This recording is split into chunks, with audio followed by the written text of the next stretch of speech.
how do you open up for national touring artists and bands? Who decides on who gets that opening slot? And how can you position yourself to have a chance for that opportunity? Today, I'm going to talk about a few different scenarios, and this is from a manager's perspective, promoter, venue booker, right? For a person that has had to one ask for the opening slots, and also for the person that has been able to give those opening slots in from a few different scenarios, right? So we're going to look at three different scenarios. Best case scenario for the artist, so for you, the artist, promoter option, and then the industry option, which is the most political going through the industry. And before I get started, real quick, I did a quick research on this topic on YouTube, and I saw a lot of videos about buying on to tours. Do not, do not, do not buy on to tours. It's a waste of money unless you really, really do it right.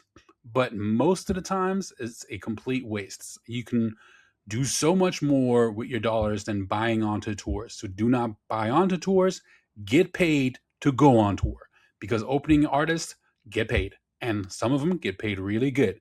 Sometimes it's just enough to make ends meet and cover your costs, and sometimes it's enough to even make a profit.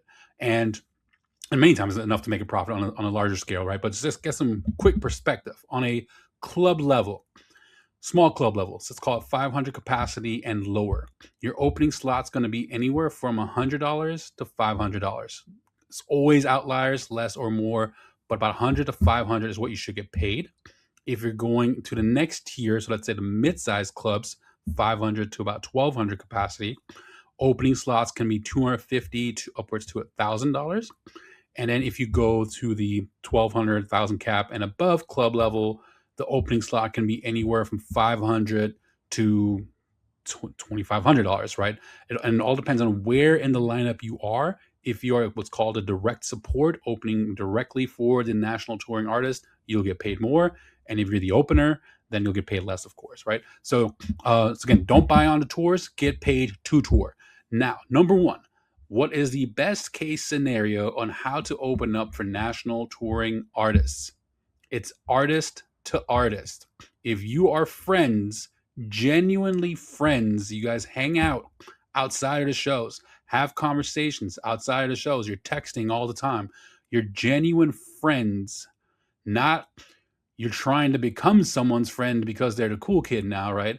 You are already friends, or somehow you end up becoming friends with a cool kid. That is how most artists open up for national acts. It's artists like to bring their friends on tour, right? And they like to help out their friends. A lot of them, right? I would say probably more than half of them are bringing their friends on tour. So when you ever see an artist opening up for someone, you're thinking, how did this band end up being the opener on that tour, right? It's probably because they're friends. Because artists want to help their friends, support their friends, and bring them on tour, especially when they're easy to tour with, right? They're a good hang. They're get off stage right away. If they get a 30-minute slot to open up and they finish their set at 29 minutes and 30 seconds, like, or even 28 minutes, right? And always end on time. They get their gear off stage. They're not annoying backstage. They're not rude to the venue, not rude to the promoters. They're professional. They're nice. They're easy. The headliner never has to hear a complaint about them. That's the person that's going to go on tour.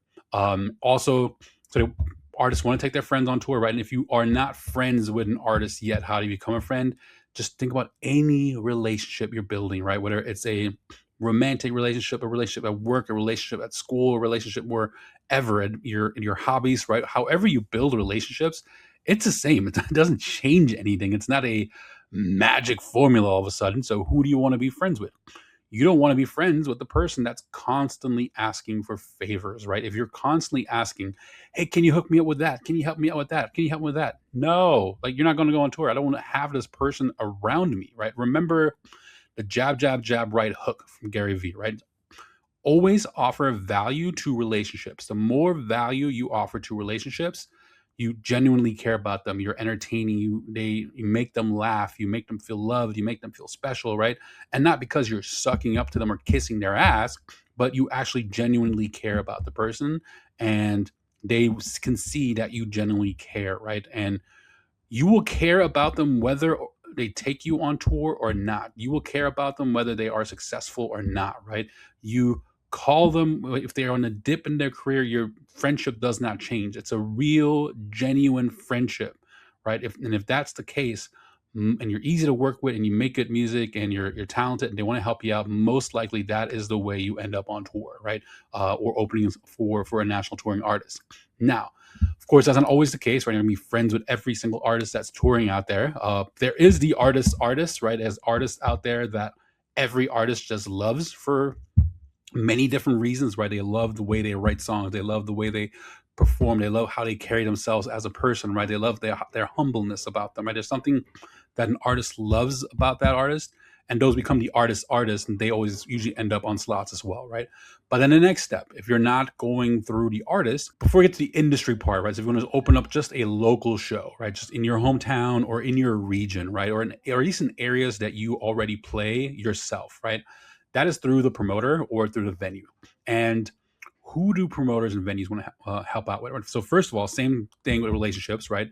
They be easy to work with, be talented, be a good hang. Um, don't constantly ask for favors, right? Don't email the venue or promoter for every single show that they confirm, right? Be mindful and strategic with how often you reach out and how often you ask, right? Is this the third time I'm reaching out to this promoter? Is this the third time I'm asking for something, right? How can you offer value without asking for something for the promoter? Hey, you have a show coming into your venue that's a really cool young up and coming artist. They're in our genre. Anything we can do to help you promote the show, even though we're not opening, right? Or even though we're not co-headlining or whatever, can we help you promote this show because this artist is cool, they're talented, they're in our hometown, and we want to make sure that our fans know that they're coming, and we'll come hang out at the show too, right? We'll let our fans know that we're coming to hang out, right? Be support your local community, right? Support your local scene, and promoters are going to see that.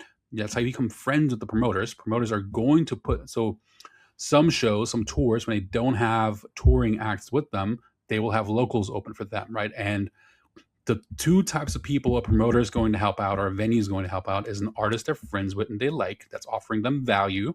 Another way you can offer value is you be the artist that sells out their smaller venues, right? So if you play in your hometown and you can sell out a 2, 3, 4, 500 person club, or you bring at least 200, 300, right? You bring 60 to 70% of the tickets through, and you always promote hard. You're easy to work with. Again, you're not a pain to the production people and the workers. You're nice and you're professional.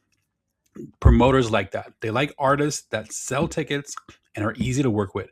And if your fans are drinkers, they like that even more, right? So if you're bringing out fans, one, you bring out a lot of fans, you're easy to work with, and they drink, that is like, and you're a good hang, that's like the ultimate scenario for a promoter, right? So it's not the promoter's say necessarily who's going to be the local opener, but it is the promoter's opportunity to pitch to an agent or a manager, right? Because the agent's going to ask the promoter, send me some local recommendations. And they'll send 2 or 3 recommendations most of the time. Sometimes they'll just send the one, and they'll really push and go to bat for the one, right? I've done it. I've seen promoters do it. I've seen promoters do it to me as a manager where they've gone to bat for an artist. And they're going to go to bat for artists, again, that they like, that they trust, right? Because at the end of the day, the ultimate thing a promoter wants, even if you're a good hang and you're a friend, but you can't sell tickets to save your life, the promoter's not going to put you on a show, right? Unless it's a show where he doesn't need to sell tickets. But obviously, you need to have openers that add value to the show. So if you can bring out people, they're going to add you to the show. And again, all the other things on top. So that is the promoter route. The industry route. So the order of things, right? So it's the artist has a say first. Then usually the management company signs off on openers. So if the promoter is pitching an artist or a venue is pitching an artist to the agent that they booked to show it, the agent usually will forward that to the management company, and then the management company most of the times either will make the decision because they already know the parameters for their artist, or they might send it to their artist to help weigh in if they're unsure, right? But a lot of times the management company has the final say, so everything usually is filtered through the management company. But where it gets political, one, the management company may or may not have other artists on their roster that they want to put on the tour. They may or may not have artists that they're currently looking into that they want to put on the tour, right? But then where it really gets political, the agent and the label, right? If the artist, the touring artist, is with a label and an agent, a big agent, which they're probably with an agent, but if they also have a label, the label and the agent are going, or the agency are going to try to have a say, right? So if it's a major agency, just imagine hundreds or thousands of artists on one agency and probably a lot of similar artists. So all the other agents on that agency are going to be fighting for opening slots. The label is going to be fighting for opening slots, right? And this is where it gets really political because as a manager, you don't always want to put your roster up first because you might have a new artist you're signing, right? And you may need an agent or may need a label. And if you play nice with the agent and label, not don't be a pushover, right? But if you play nice with the agent or label, then now they may work with your smaller artists and help develop your smaller artists from by putting them on festivals, by getting them a good record deal, right, or getting them cool features on their songs or a good producer, right?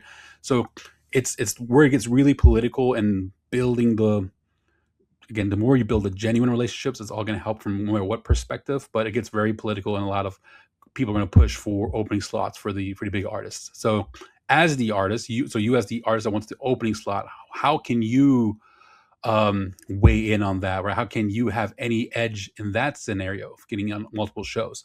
Um, if you have a proven track record in multiple markets, if you always say the 8 to 10, right? If you have 8 to 10 cities where you can sell 200, 300 tickets, and all the other factors I've mentioned before are in play as well, you're easy to work with, good hang, and all that, and you promote hard.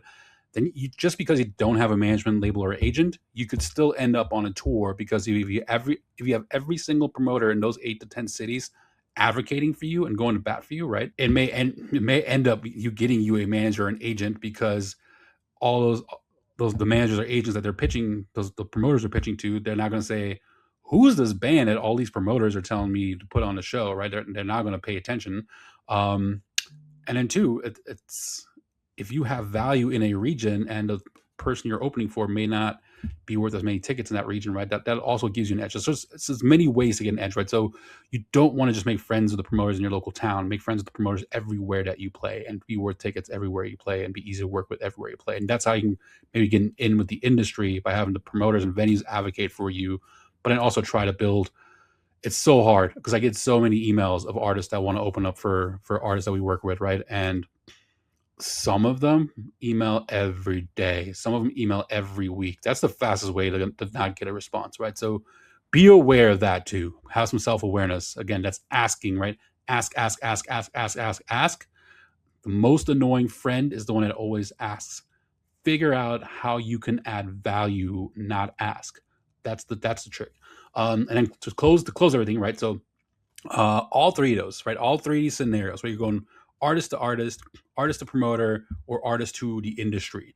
In all three of these scenarios, what's important is for you to focus on the key ingredient, right? It helps a lot in all three of those scenarios if you have something going on, if you have consistent music going out, you're posting consistently on social media, your numbers are uptrending, right? So it's okay if they're low. It's okay if you're like 1,000 or 2,000 monthly listeners. But if last week or 2 weeks ago you were at 500 monthly listeners, and the week before that you were at 100, it's trending up, right? So if your career is trending up, your socials are trending up. It doesn't need to be millions or hundreds of thousands.